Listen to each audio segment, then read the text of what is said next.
One of my favorite drinks is kombucha. And it's a funny story, right? I was introduced to kombucha by one of my friends who used to live up in Northern California. When I would show up at his house and spend some time with him, he would pull out this jug out of the fridge. And he would tell me it was mushroom tea. So me being me, I'm gonna drink the mushroom tea.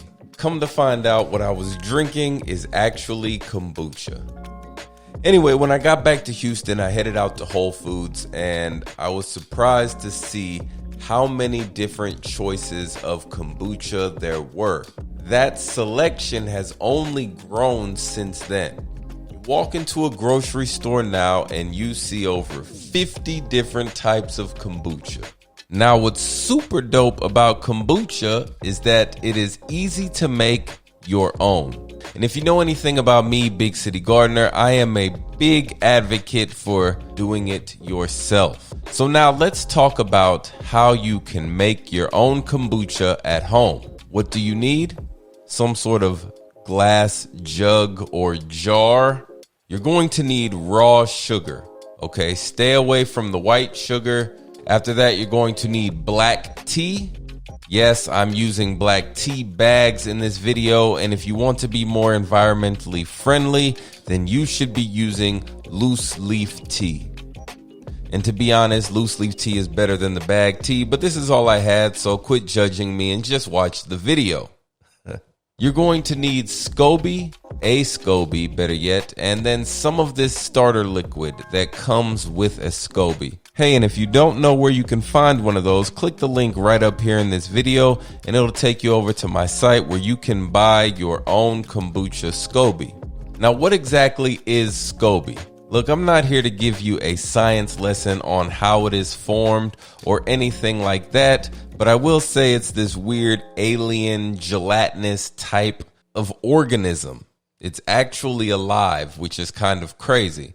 What the SCOBY does is bring in this bacteria, bring in this yeast, and it combines it with your black tea and allows your black tea to safely ferment.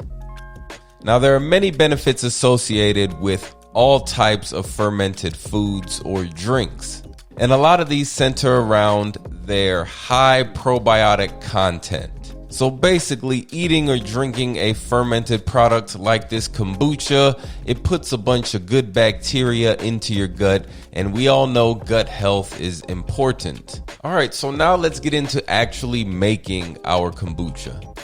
So what we're gonna do is start by boiling some water. What you're going to want to do is to make a strong sweet tea solution.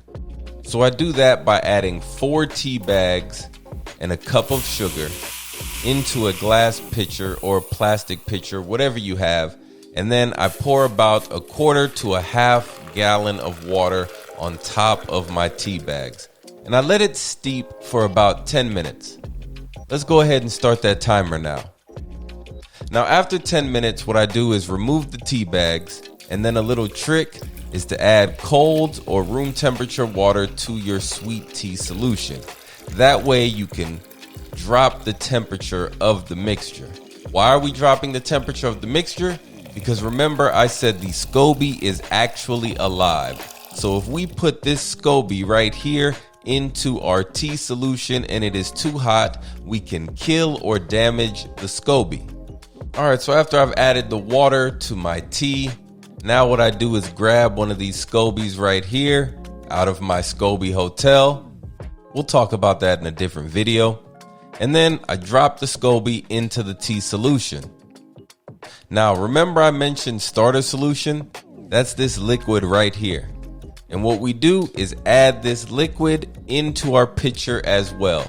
Remember we talked about the bacteria and the yeast? Well, the starter solution just jump starts everything. Without the starter solution, you may not end up with a properly brewed batch of kombucha.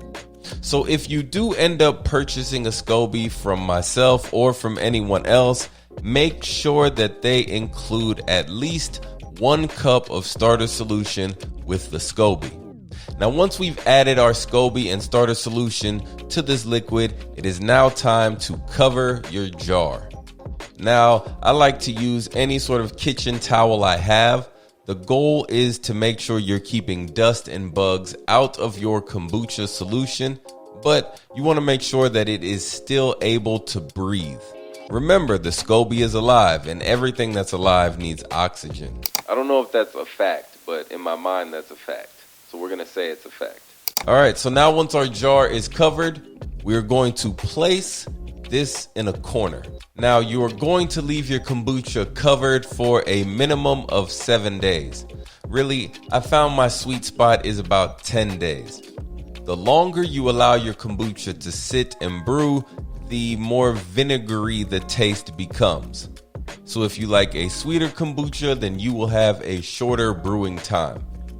You can place it on top of the refrigerator. You can place it in a cupboard. I like to place it somewhere that I can see it and watch it during this entire process.